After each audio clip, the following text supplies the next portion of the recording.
রাত গভীর হওয়ার পর বাবা আমাকে বলেন, বৌমা, আমি পড়ে গিয়েছিলাম, কোমরে ব্যথা পেয়েছি, যদি একটু মালিশ করে দিতে তাহলে হয়তো একটু আরাম পেতাম। আমি শ্বশুরকে তখন আমার বিছানায় শুইয়ে দিই।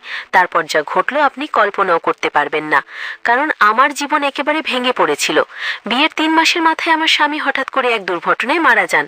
আমার বাবার বাড়ি ভীষণ গরিব, অনেক কষ্ট করে বিয়ে দিয়েছিলেন আমার বাবা, কিন্তু বিয়ের 3 মাসের মাথায় স্বামী হারিয়ে আবার বাবার বাড়ি দরজায় এসে দাঁড়াতে হয় আমার। আমার বাবার বাড়িতে মা নেই, সেজন্য ভীষণ ভয় করত বাবা যদি কিছু বলেন কার আঁচলে মুখ লুকাবো। ঘরে সৎ মা আছেন, সেই জন্য ভয়টা একটু বেশি। তারপর হঠাৎ একদিন আমার শ্বশুর আমাদের বাড়িতে আসেন। তিনি এসে বাবার সামনে বলেন, আমি চাই আপনার মেয়েকে আবার আমার বাড়িতে নিয়ে যাব, যদি আমাকে দেন।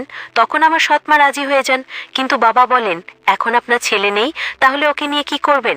আমার সৎ মা তখন বাবার সাথে ঝগড়া শুরু করেন আর বলেন, এত কথা কিসের? উনি বলছেন নিয়ে যাবেন, নিতে দাও। ওনার বাড়ির বউ ছিলে মারা গেছে, তাতে কি হয়েছে? এটা তো শ্বশুর বাড়ি, যেতে তো পারে। মায়ের ঝগড়ায় বাবা আর কিছু জিজ্ঞেস করেননি, এক কথায় বলে দিলেন, মেয়েটি যদি সুখী থাকে তাহলে বাবা হয়ে আমি অনেক খুশি, আপনি ওকে নিয়ে যান। তখন আমার শ্বশুর আমাকে বলেন, নাও কাপড় চোপড় নিয়ে এসো। আমার সৎ মায়ের সমস্ত অন্যায় অত্যাচার সহ্য করে আমি আমার শ্বশুরের বাড়িতে থাকতে বাধ্য হই।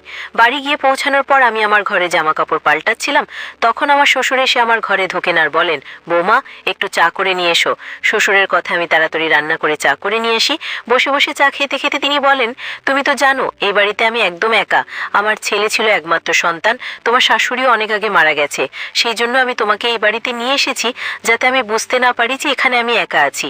আমি বললাম, বাবা, আপনি একদম চিন্তা করবেন না, আমি তো আপনার পাশে থাকবো মেয়ের মতো।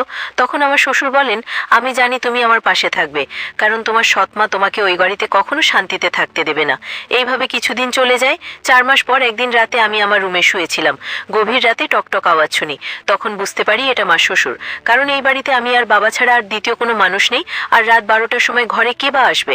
বাবার কিছু প্রয়োজন ভেবে আমি দরজা খুলি। দরজা খোলা মাত্রই আমার শ্বশুর আমাকে জড়িয়ে ধরেন আর বলেন, বৌমা, আমি পড়ে গিয়েছিলাম, বাথরুমের কোমরে ভীষণ ব্যথা পেয়েছি, যদি একটু মালিশ করে দিতে তাহলে হয়তো একটু আরাম পেতাম। আমি বাবাকে তখন আমার বিছানায় শুইয়ে দিই এবং ওনার ঘর থেকে মালিশ নিয়ে আসি। বাবার বয়স 50 বছর, এতটা বুড়ো হননি, এখনো জোয়ান মনে হয়।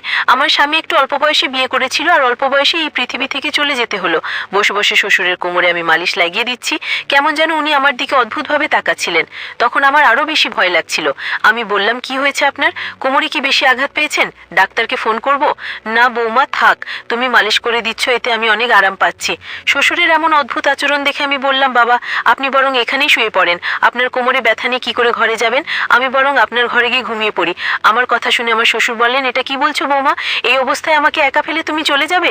রাতে যদি আমার বাথরুমে যাওয়ার প্রয়োজন পড়ে তাহলে আমি একা কি করে যাব? তার চেয়ে বরং তুমি এখানেই শুয়ে পড়ো।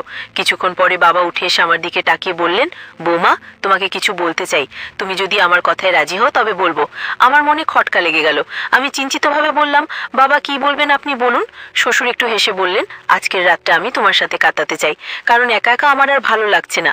আমার ছেলে মারা যাওয়ার পর আমি ভেবেছিলাম আবার বিয়ে করব, কিন্তু তখন আমার মনে হলো তোমার সৎমা তোমাকে ওই বাড়িতে কখনো শান্তিতে থাকতে দেবে না, তাই আমি তোমাকে এই বাড়িতে নিয়ে এসেছি। শ্বশুরের কথায় আমি ভীষণ অস্বস্তি বোধ করছিলাম, কিন্তু তার কথায় বিরোধিতা করার সাহস পাইনি। ভয়ে আমি আমার ঘরের সোফায় শুয়ে পড়লাম। ঘুম আসছিল না, ভীষণ ভয় হচ্ছিল।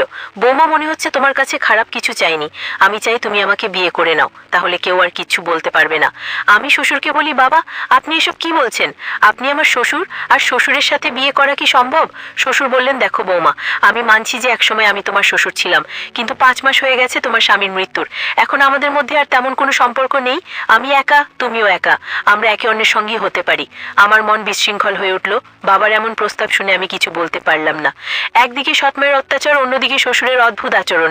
রাত পেরিয়ে গেল, পরের দিন সকালে শ্বশুরের কথাগুলো নিয়ে অনেক ভেবেছিলাম, নিজের পরিস্থিতি বিশ্লেষণ করছিলাম। শ্বশুরের প্রস্তাব আমার কাছে অসম্ভব মনে হলেও বাস্তব পরিস্থিতি আমাকে বাধ্য করছিল কিছু একটা সিদ্ধান্ত নিতে। বাবার কাছে গিয়ে কথা বলার সাহস পাইনি, কারণ জানতাম বাবার কথা শোনার পর আমার জীবনে নতুন সমস্যা আসতে পারে। একদিন সন্ধ্যায় শ্বশুরের সাথে আবার কথা বলার সুযোগ পেলাম। তিনি বললেন, বৌমা, তোমাকে খারাপ কিছু চাইনি, শুধু চাই তুমি আমার জীবনের সঙ্গী হও। আমি একা থাকতে পারি না, তোমার সঙ্গেই আমার জীবন সম্পূর্ণ হবে। আমি অনেক ভেবে বললাম, বাবা, আমি আপনার প্রস্তাবে রাজি, কিন্তু একটাই শর্ত, আমাদের সবসময় সম্মান ও ভালোবাসার সম্পর্ক থাকবে।